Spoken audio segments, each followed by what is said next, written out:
Okay, we're on. All right. This technology really confuses me. It's got an on-off button and a battery.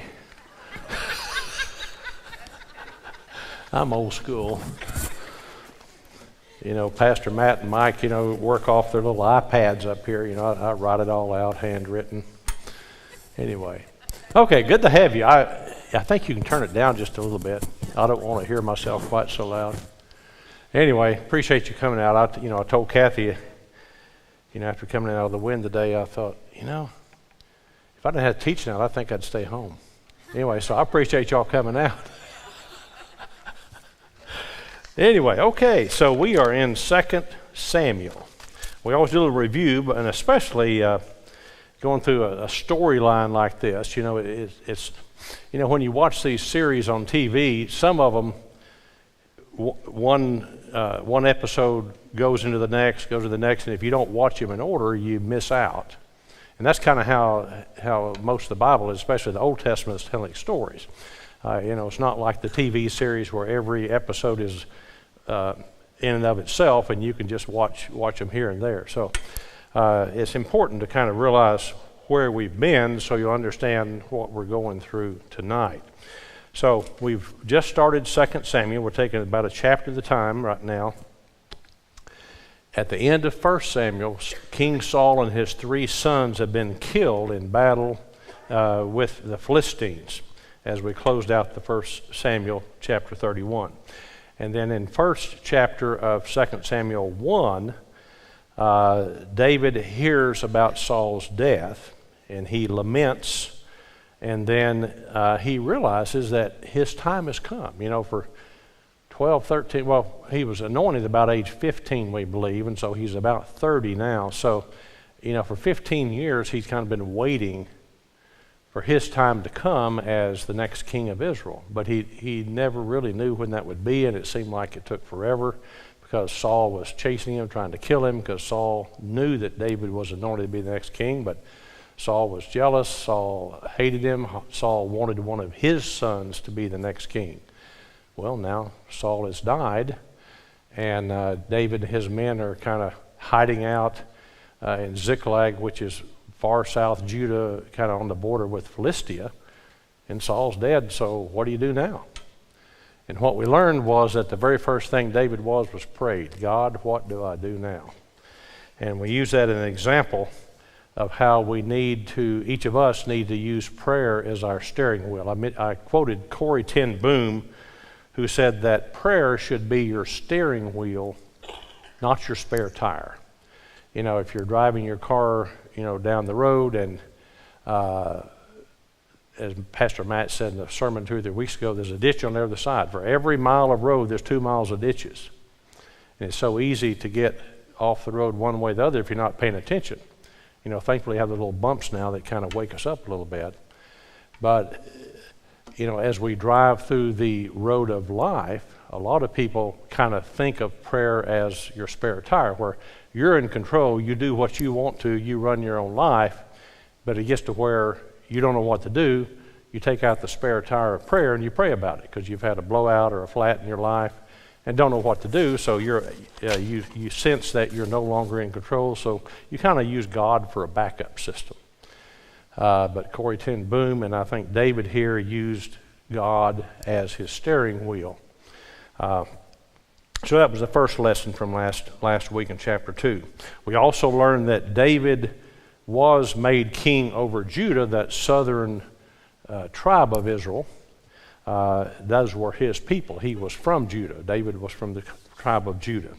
And we would learn that he would be king over Judah for 7 years until he became king over all Israel. The next thing we learned from chapter 2 was that Saul's general, even though Saul and his 3 sons were killed in battle with the Philistines, Saul's general, Abner, was still alive.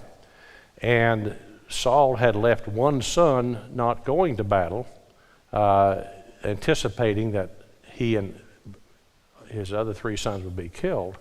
And so the son that was still alive was named Ishbosheth. And so Abner was kind of a strong general that had been Saul's general for years and years.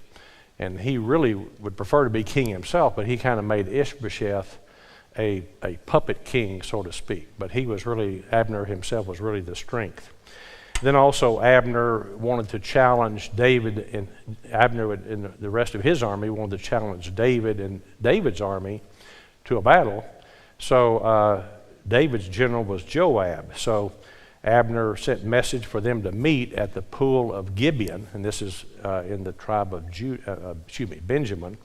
So we showed pictures of that. Archaeology has, in 1959, unearthed the pool of Gibeon, and it was exactly like it mentioned in the Bible. One more of the thousands of archaeological proofs that the Bible is absolutely true. Anyway, and so Abner realized that David had these 400 men of valor, which were essentially equal to Army Rangers or Navy SEALs, and so he knew it would not be a good idea for all of the armies to fight each other, so he proposed what we call a representative battle. Sort of like when David fought Goliath, that was a representative battle. Whoever won, then that side would be considered the winner. And so in this representative battle, Abner proposed that 12 of his best warriors fight 12 of David's best warriors. They did that, hand-to-hand combat, and David's men won. And so rather than giving up and surrendering, Abner and his army take off running, trying to flee the battle site. Well, Joab has two brothers. Joab and his two brothers are nephews of David, but their mother is a much older sister, and so they're about the same age as David. One of those brothers, named Ashiel, takes off after the general Abner. He wants to kill him. Well, he may be older, but he's a great warrior, and he knows that Ashiel has no hope of beating him in battle, but Ashiel's very fleet of foot, and so Ashiel's chasing him, and Abner says, "You better turn back," and warns him, we know at least twice, warns him to turn back, you don't want to fight me. And Ashiel refused to do that, so Abner just takes his spear, and we learned how spears have not just a sharp point, but they sharp casing on the other end so you could stick it in the ground. So Abner just takes his spears and shoves it right through Ashiel's stomach and kills him. Okay, so that kind of brings us down to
Okay, good.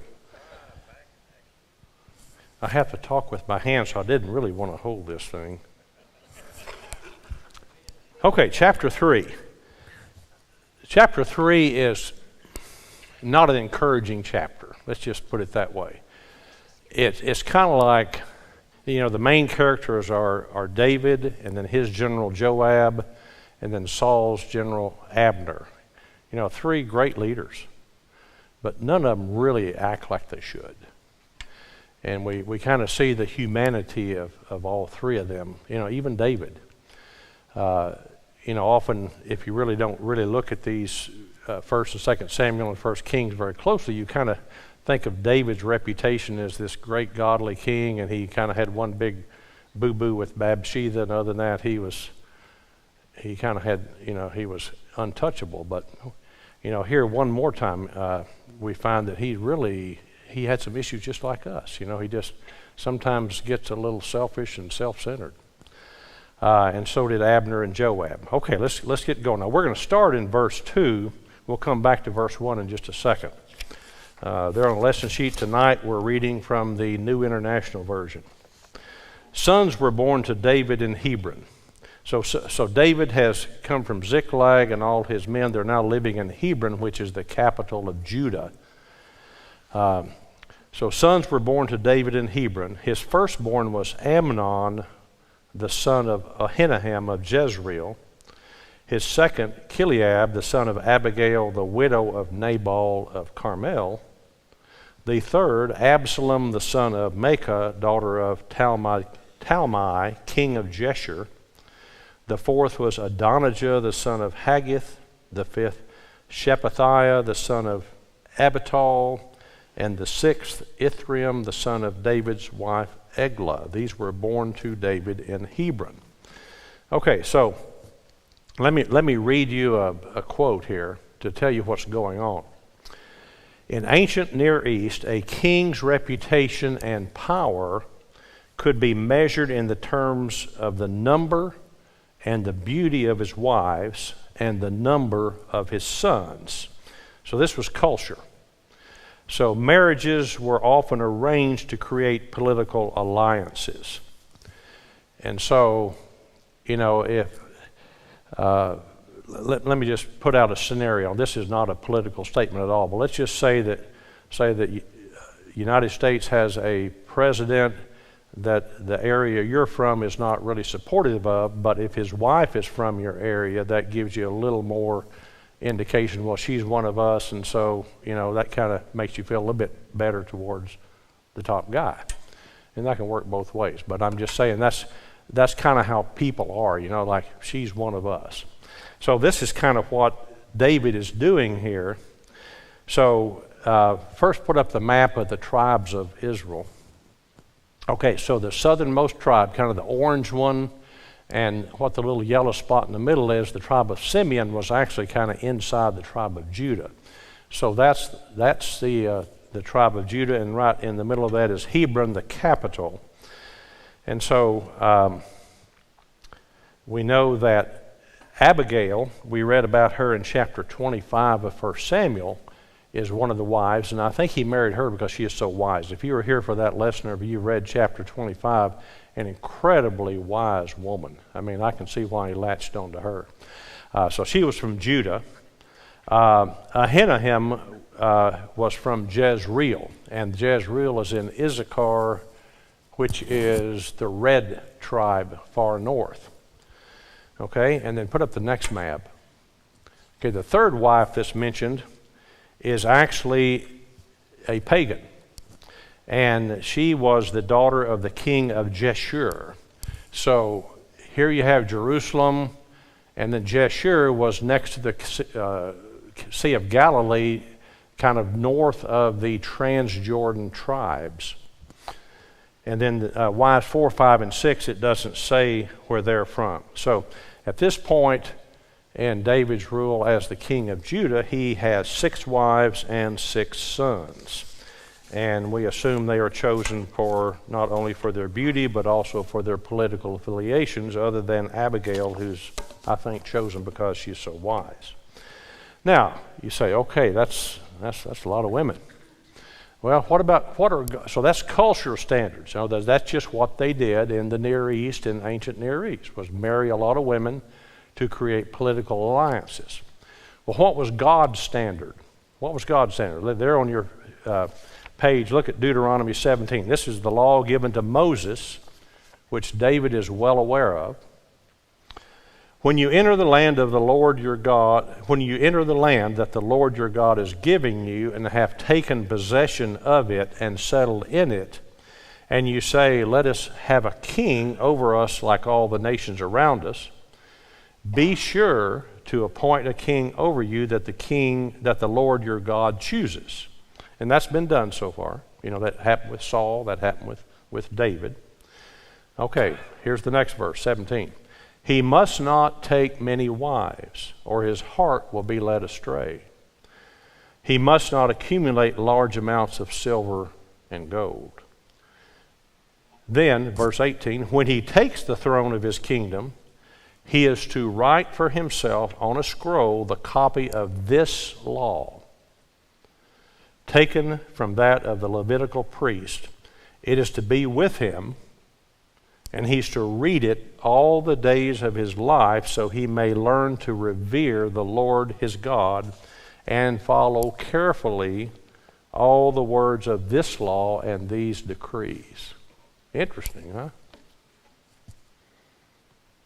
So what's God saying here through this law that he gave to Moses? He said, I'm going to choose your king, because when you get in that land, you're going to want a king. And we saw that back in early 1 Samuel when the people were begging Samuel, we want a king, we want a king, we want a king. And God says, you've got to let me choose the king. And he chose Saul, and then he chose David. And then he says, but I don't want that king to have a lot of wives, because they can become distractions. And I want you to write this particular law down, and I want him to read it every day. So to remind him, he doesn't need a lot of wives, and he doesn't need a whole lot of silver and gold. And why did God say that? He wants the king to be his man who depends on God for wisdom and for whatever wealth and provision he needs, and not feel like he has to get it all himself just to fit in with culture and look successful from a cultural standpoint. So like I said a few minutes ago, we're seeing here that David is just like us. He's not perfect. He's not on a big pedestal. He, unfortunately, is influenced by culture just like we are. And, we like to think that we're not, but if you really get down to it, we probably are, each of us, more than we'd like to think that we are. But yet at the same time, we do know that God said David was a man after my own heart.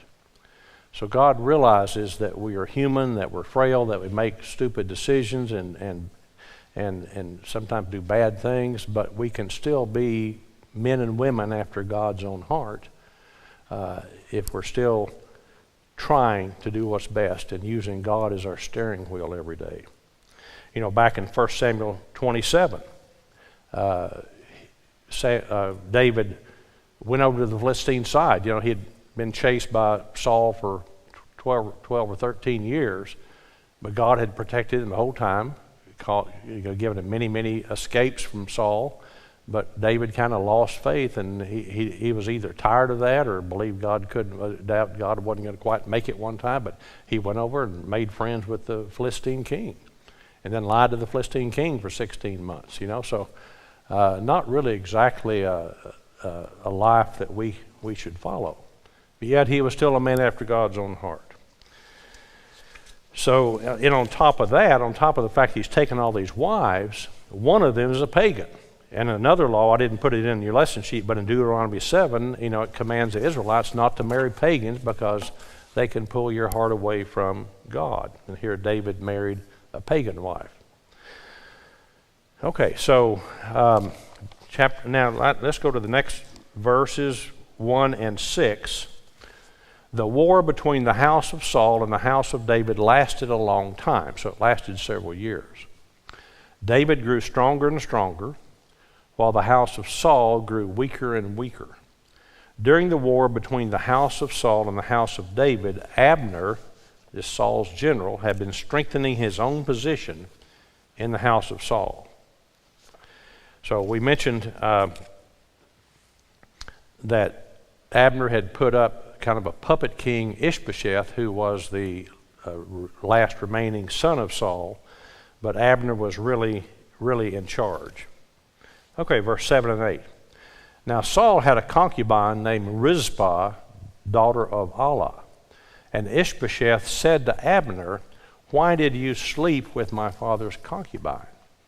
Abner was very angry because of what Ishbosheth said, so he answered, Am I a dog's head on Judah's side? This very day I am loyal to the house of your father Saul and to his family and his friends. I have not handed you over to David, yet you now accuse me of an offense involving this woman. Now the Bible doesn't tell us if Abner really did it or not.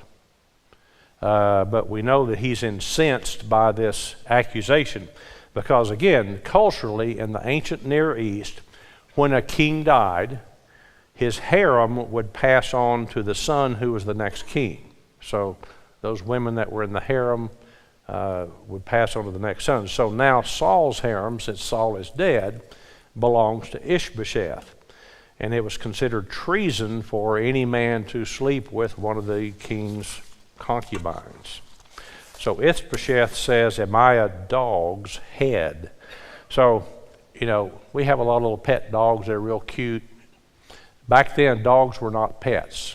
Dogs were wild scavengers. They were never, ever considered to be pets. They were disgusting. They were unclean. They had diseases. And so, this is a real put down that Abner feels like Ishbosheth is doing. He's saying, you're putting me down. I'm like a dirty old scavenger dog by saying this. Anyway, so we know here that Ishbosheth is feeling threatened by Abner because Abner has, as we said, verse 6, been strengthening his position. Okay, verse 9 and 10. May God deal with Abner, be it ever so severely, if I do not do for David. So this is Abner speaking to Ishbosheth now. May God deal with Abner, be it ever so severely, if I do not do for David what the Lord promised him on oath, and transfer the kingdom from the house of Saul and establish David's throne over Israel and Judah from Dan to Beersheba. So what's happening? So Abner's playing politics now. And so he sees that Ishbosheth is kind of bucking his rise to power. So he said, okay, what's my next best option?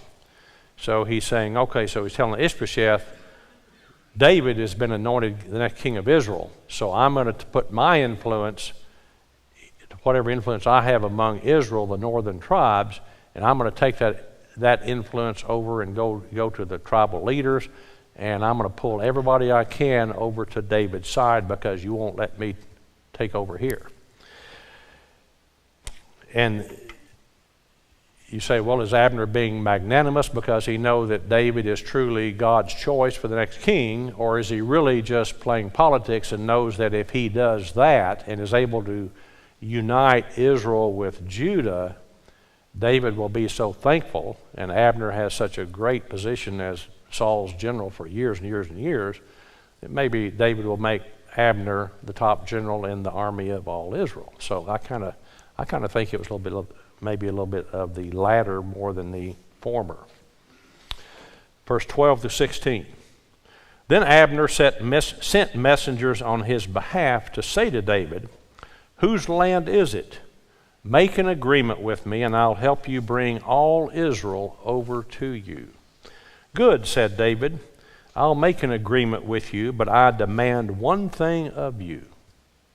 Do not come into my presence unless you bring Michal, the daughter of Saul, when you come to see me. Then David sent messengers to Ishbosheth, son of Saul, demanding, Give me my wife Michal, whom I betrothed to myself for the price of 100 Philistine foreskins. So Ishbosheth gave orders and had her taken away from her husband, Paltiel of Laish. Her husband, however, went with her, weeping behind her all the way to Bahurim. Then Abner said to him, Go back home. So he went. Wow. So Abner sends a message to David saying, I'm willing to help unite Israel with Judah.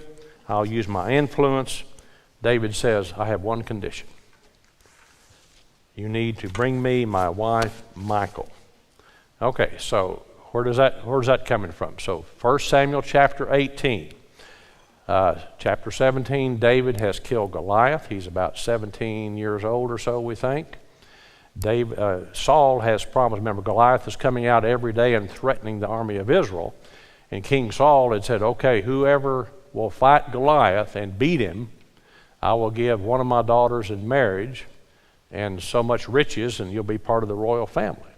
So when David did kill Goliath, originally David was going to marry one of his wives, and Saul ended up giving her to somebody else. And so kind of Michal was the second choice, I guess you'd say. And we know that Michal loved David. It says there so twice in chapter 18. We don't know really how David felt about Michal. So, but what happened was they were married, but then when Saul started getting jealous and trying to kill David, David had to flee, so he had to leave Michal behind. So Saul gave her to another man named Palatiel. So now she's married to another man. Now David wants her back, so the question is this politics or is this romance? You know, we don't know. We know that Michal loved David. We don't know if David loved Michal. But we do know that, again, thinking about the cultural standards back then, that, okay, so Ishbosheth is the king of Israel. His sister is Michal. They are both children of King Saul. So if David can get Michal back and marry her, again, that's kind of a feather in his cap, and maybe some of Saul's followers that are in Israel will say, hey, this is not such a bad deal. Let's just go ahead and be subject to David as king. So David sees this as one more way he can get followers of Saul in Israel to see him as the king. He's trying his best efforts, not waiting on God. He's trying his best efforts to unite and become king over all Israel as quickly as he can. And then the sad scene there in the last verse, so they take Michal away from her current husband, and as they're marching her down towards Judah to David, her current husband is following after her crying because they've stolen his wife away. And Abner the general said, no, you go back home. So we know that he loved her. Verse 17 through 19. Abner conferred with the elders of Israel and said, for some time you have wanted to make David your king. Now do it. For the Lord promised David, by my servant David I will rescue my people, Israel, from the hand of the Philistines and from the hand of all their enemies. Abner also spoke to the Benjamites in person.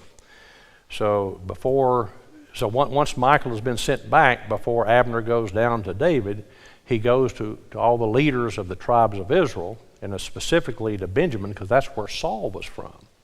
So he wants to convince all of them, and I think he gets about 20 of those, and then we'll read in the next verse here, 19b through 21, that he takes 20 of these leaders with him. So then he went to Hebron, this is Abner, to tell David everything that Israel and the whole tribe of Benjamin wanted to do.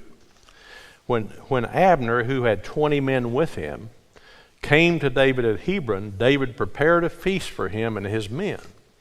Then Abner said to David, let me go at once and assemble all Israel for my lord the king, so they may make a covenant with you, and that you may rule over all that your heart desires.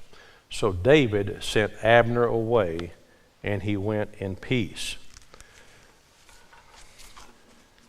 So Abner takes this delegation of 20 leaders down to Hebron, down in Judah, in the south part of Israel there, to make peace. David's excited. They're coming down. They're going to kind of speed up this process of making Israel all one nation again.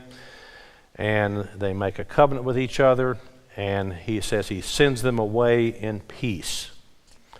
So they're going back home to tell all of the tribes of Israel that they're become one under David's rule. 22 to 25. Just then David's men and Joab, who's David's general, he had taken some of David's army, returned from a raid and brought with them a great deal of plunder. But Abner was no longer with David in Hebron, because David had sent him away and he had gone on in peace. Now notice that again. When Joab and all the soldiers with him arrived, Joab was told that Abner, the son of Ner, had come to the king, that's David, and that the king had sent him away and had gone in peace. So Joab returns from a raid and learns that Abner and his group have come, have made a covenant of peace, and have left. Now, okay, Joab doesn't like this. David's excited about it. Joab, his general, who's also his nephew, doesn't like that for several reasons. He doesn't trust him. You know, he tries to convince David that, hey, he's just really here to spy on you. He's really not here to make peace. But I want you to notice three things. Number one, the writer says 3 times, he says Abner went in peace. There at the end of 21, and then 2 times in that next paragraph. And the original language indicates it's like a covenant, but also a guarantee of safe travel. In other words, you are no longer an enemy, so you don't be afraid of traveling anywhere. You don't worry about anything. We're good to go. So 3 times, and it even says Joab was told this. So the king has declared that Abner is immune from any kind of terror, any type of danger at all. And this explains why Abner was very naive about what happens next. Second thing is that we know that Joab is still angry at Abner for killing Asahel, his brother, at that last battle when the Abner and his army was running off, and Joab and David's army were chasing after them, and Asahel was chasing Abner, and Abner told him back off, warned him, you don't want to do this, you back off, and Asahel wouldn't, and then Abner got his spear and killed him. So they're still angry about that. And then I'm sure there's the politics again. Joab's probably about David's age, about age 30, and here's Abner, a well-established general of many, many years in Saul's army that we know had won many, many, many battles against enemies. And so if they make peace, then who's David going to choose to be his main general? And Joab would probably have to serve under him. So a little jealousy there. So I think that's kind of the background of what happens next. Verse 26 to 27. Joab then left David and sent messengers after Abner, and they brought him back from the cistern at Serah. So geography and archaeology tell us that's just 2 or 3 miles away, so he hadn't gone very far. But David did not know about this. Now when Abner returned to Hebron, Joab took him aside into an inner chamber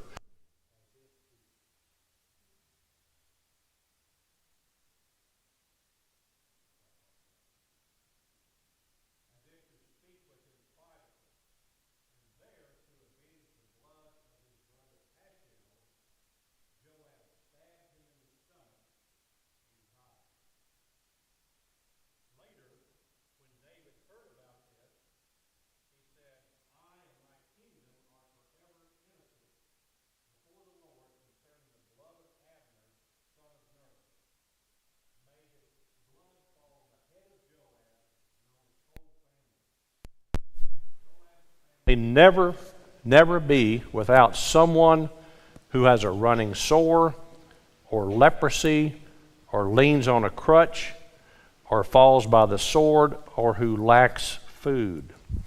Joab and his brother Abishai murdered Abner because he had killed their brother Asahel in the battle at Gibeon. Wow. So Abner never suspects that Joab's going to do it because Abner's been given safe passage by the king, and you'd think the king would be in charge. And it says Joab knew what the king had done. And the other thing to point out is that their brother had died in battle. A death in battle is not considered murder. That's war. And yet here Joab and his brother felt like that Asahel, their third brother, was wronged by Abner being killed in battle, and so they're going to avenge a battle in war with a true murder.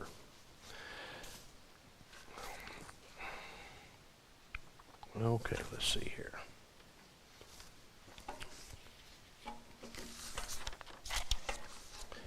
Okay, so David is trying to make sure that the people know that he was not complicit with what Joab did. So he calls down a curse on Joab and his family. He calls down on them the curse of poor health. He talks about disabling diseases that are socially ostracizing, like leprosy. You know, if you have that, you can't be in society. He calls down poverty. You know, if you're leaning on a crutch, you're disabled, you can't work. Couldn't work back then. They didn't have any Social Security or disability payments for people. If you lack food, obviously you're in bad shape. And then he calls down death in battle, you know, on the men in Joab's family. Now, what we don't know is how much of this curse really ever played out. The Bible doesn't mention it again. What's interesting is that David never forgot this, that Joab had double-crossed him. Joab continued to be David's general throughout his 40 years of reign. But on his deathbed, when Solomon has been made the next king, David tells Solomon, "You have Joab killed." So 40 years later, Joab gets his just death, I guess you would say, for killing. I don't know why David waited that long. I don't know. There's no evidence that, other than calling out a curse, that anything really happened to Joab immediately as far as punishment for disobeying the king in a big way. Okay, verse 31. Then David said to Joab and all the people with him, "Tear your clothes and put on sackcloth and walk in mourning in front of Abner." Abner's bier. King David himself walked behind the bier. Okay, so let's see a picture. Sackcloth was kind of like, the closest thing I can think of is burlap. You know how rough that is? So when you were in mourning, you would wear sackcloth. And so kind of like a burlap bag, you would put dirt or ashes on your head. And so this is what you would do when you were mourning over the death. And so David commanded Joab and all of his family to mourn over the death of Abner. And then next is the picture of an ancient bier, B-I-E-R. So this is kind of like we would carry a casket. The body would be laid on this, and then men would be carrying it, and that would be in the funeral procession. Okay, verse 32 to 34. They buried Abner in Hebron, and the king wept aloud at Abner's tomb. All the people wept also. The king sang this lament for Abner: "Should Abner have died as the lawless die, your hands were not bound, your feet were not fettered, you fell as one falls before the wicked." And all the people wept over him. So here in this lament, he's talking about how Abner was killed. In the ESV version, it says, "Should Abner have died as a fool." He's referring to how Asahel died as a fool chasing General Abner, and Abner tells him, "You better turn back. You know, this is not a wise thing you're doing." But he foolishly kept doing it. So he's saying Abner didn't die like a fool, like Asahel did. And then he says, "Your hands were not bound." In other words, you were not, you're not a prisoner of war. I mean, you're a free man that's been granted safe passage, and so you were murdered. And so he's really calling out Joab in this lament.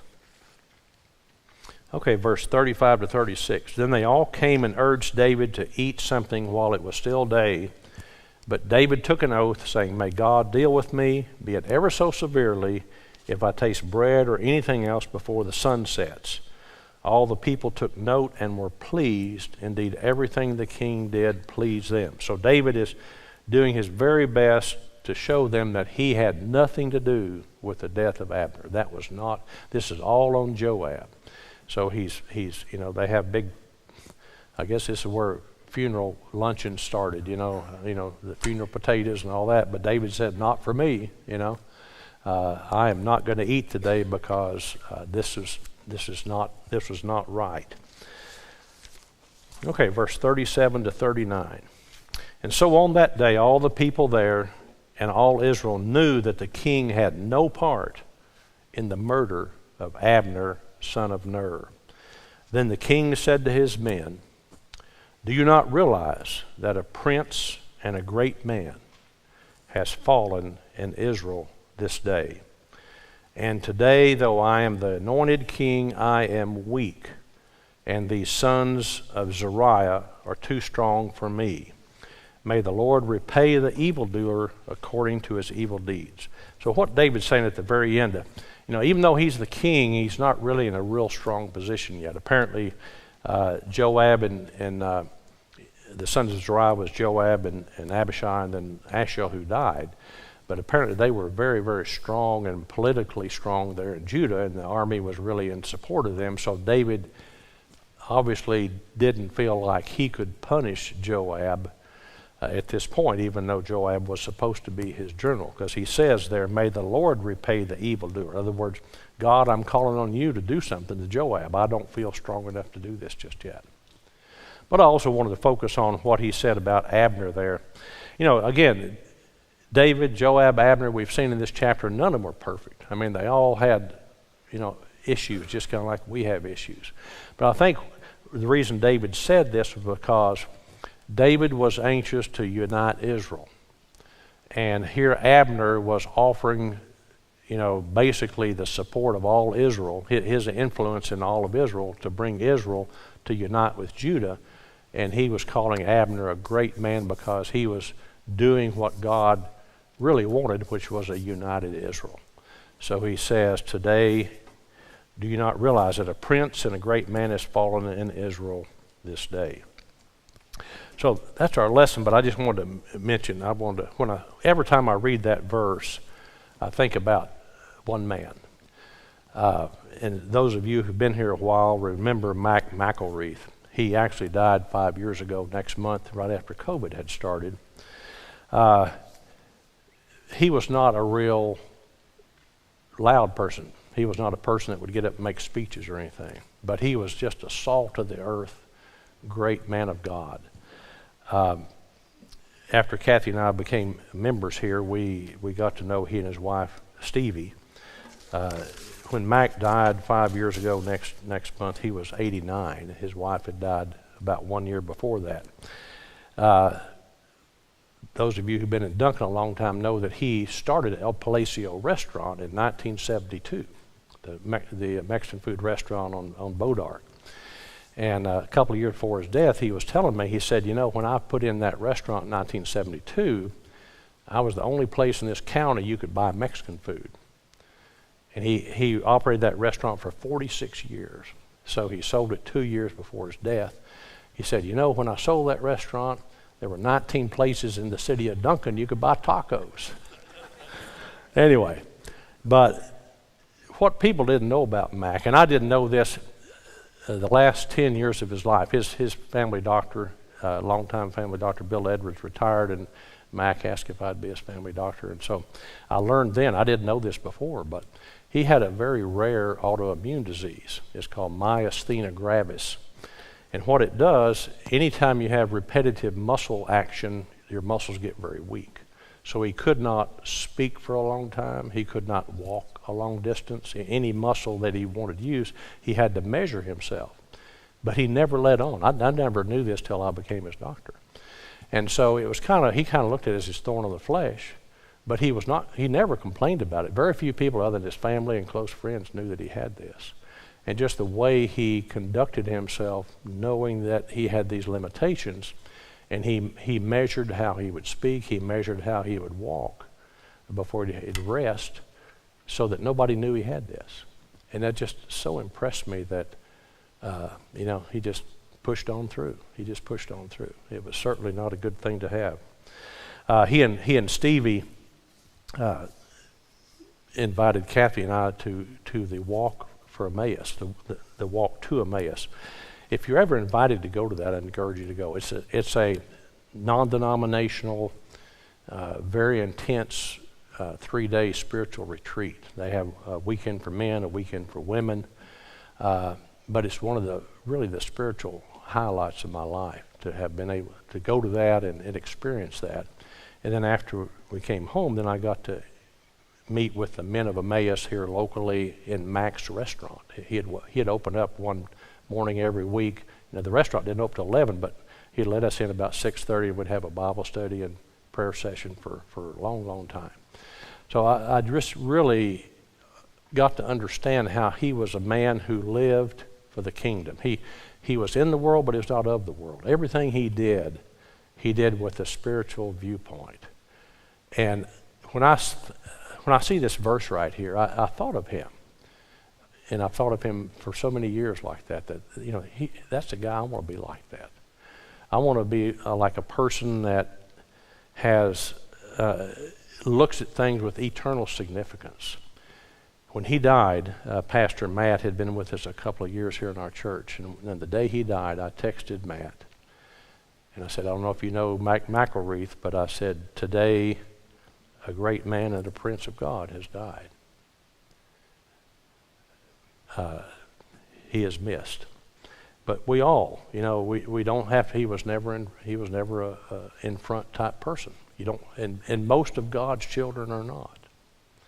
But all of us have the opportunity to live a life where we are in the world and not of the world, where we view every situation with a spiritual viewpoint, a spiritual background, and understand that this world is not our home, that what we see doesn't really matter. It's the spirit side of everything. And every person that we meet has a soul, and they're important to God. So they should be important to us. And so how we shine that light, how we're salt to make the world better around us is so important every day. And then when we die, somebody can say of us, a great man, a great woman of God, a prince, a princess of the kingdom has passed. Anyway, that's the lesson.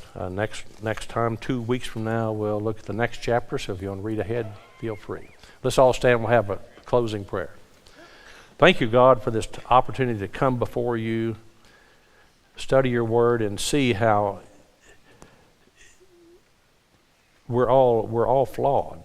That even great men like David and Abner and Joab were not perfect. Yet, as you said of David, there's a man after my own heart. Father, we want to be men and women after your heart. And we want to grow and mature to where we're wiser, we're more like you, we have a brighter light, we're saltier salt, so that the world can see that there's a joy in our life, that there's a peace in our life, that there's a love, that there's forgiveness, that there's the opportunity to live with hope that the world doesn't have. And thank you, God, for letting us be in your family, that we can rejoice to be sons of yours here on earth, and that when we pass, we can live with you forever. Thank you, God, for this fellowship. We pray this in your Son's name. Amen. Thank you. Thank you very much.